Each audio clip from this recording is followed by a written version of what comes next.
Hello ಸ್ನೇಹಿತರೆ, ಎಲ್ಲರಿಗೂ ನಮಸ್ಕಾರ. ನೀವು ಕರ್ನಾಟಕ ಸರ್ಕಾರಿ ಉದ್ಯೋಗದ ಕನಸು ಕಾಣುತ್ತಿದ್ದೀರಾ? ಹಾಗಿದ್ದರೆ ನಿಮಗೊಂದು ಸೂಪರ್ ಗುಡ್ ನ್ಯೂಸ್ ಇದೆ. ಕರ್ನಾಟಕ ಅಬಕಾರಿ ಇಲಾಖೆಯು ಶೀಘ್ರದಲ್ಲೇ ಒಂದು ಬೃಹತ್ ನೇಮಕಾತಿ ಪ್ರಕ್ರಿಯೆಗೆ ಚಾಲನೆ ನೀಡಲಿದ್ದು, ಬರೋಬ್ಬರಿ 1207 ಹುದ್ದೆಗಳ ಭರ್ತಿಗೆ ಸಜ್ಜಾಗಿದೆ. ರಾಜ್ಯ ಸರ್ಕಾರವು ಈಗಾಗಲೇ ಈ ಹುದ್ದೆಗಳ ನೇರ ನೇಮಕಾತಿಗೆ ಅಧಿಕೃತವಾಗಿ ಹಸಿರು ನಿಶಾನೆ ತೋರಿಸಿದೆ. ಇಲಾಖೆಯಿಂದ ಅಧಿಕೃತ ಅಧಿಸೂಚನೆ ಹೊರಬೀಳುವುದೊಂದೇ ಈಗ ಬಾಕಿಯಿರೋದು. ಹಾಗಾಗಿ ಆಸಕ್ತ ಅಭ್ಯರ್ಥಿಗಳಿಗೆ ಇದೊಂದು ನಿಜಕ್ಕೂ ಸುವರ್ಣಾವಕಾಶ ಅಂತಾನೆ ಹೇಳಬಹುದು. ಈ ಹುದ್ದೆಗಳ ವಿವರಗಳನ್ನು ನೋಡುವುದಾದರೆ ಸಂಸ್ಥೆಯ ಹೆಸರು ಕರ್ನಾಟಕ ಅಬಕಾರಿ ಇಲಾಖೆ. ಇಲ್ಲಿ ಒಟ್ಟು 1207 ಹುದ್ದೆಗಳು ಖಾಲಿ ಇವೆ. ಇದರಲ್ಲಿ ಕಾನ್ಸ್ಟೇಬಲ್ ಮತ್ತು ಅಬಕಾರಿ ಸಬ್ಇನ್ಸ್ಪೆಕ್ಟರ್ ಅಂದರೆ ಇಎಸ್ಐ ಹುದ್ದೆಗಳು ಸೇರಿವೆ. ಇನ್ನು ನಿಮ್ಮ ಉದ್ಯೋಗ ಸ್ಥಳ ನಮ್ಮ ಹೆಮ್ಮೆಯ ಕರ್ನಾಟಕವೇ ಆಗಿರುತ್ತದೆ.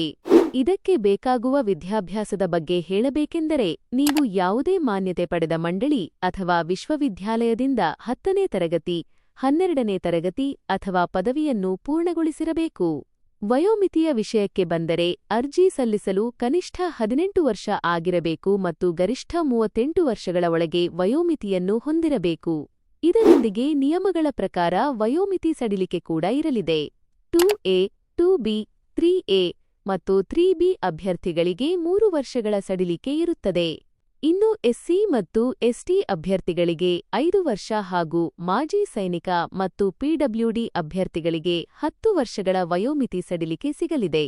ಈ ಹುದ್ದೆಗಳಿಗೆ ಆಯ್ಕೆ ವಿಧಾನ ಹೇಗೆ ಇರಲಿದೆ ಎಂದು ನೀವು ಯೋಚಿಸುತ್ತಿರಬಹುದು.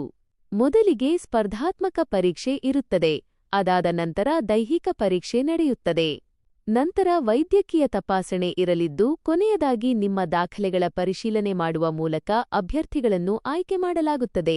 ಇನ್ನು ಪರೀಕ್ಷಾ ಮಾದರಿಯನ್ನು ಗಮನಿಸುವುದಾದರೆ ಒಟ್ಟು 100 ಅಂಕಗಳಿಗೆ ಪರೀಕ್ಷೆ ನಡೆಯುತ್ತದೆ.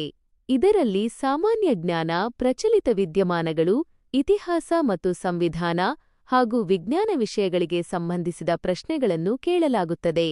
ಕೊನೆಯದಾಗಿ ಪ್ರಮುಖ ದಿನಾಂಕಗಳ ಬಗ್ಗೆ ಹೇಳಬೇಕೆಂದರೆ ಅರ್ಜಿ ಸಲ್ಲಿಸಲು ಪ್ರಾರಂಭವಾಗುವ ದಿನಾಂಕ ಮತ್ತು ಅರ್ಜಿ ಸಲ್ಲಿಸಲು ಕೊನೆಯ ದಿನಾಂಕ ಇವೆರಡನ್ನೂ ಇಲಾಖೆಯು ಶೀಘ್ರದಲ್ಲೇ ಪ್ರಕಟಿಸಲಿದೆ.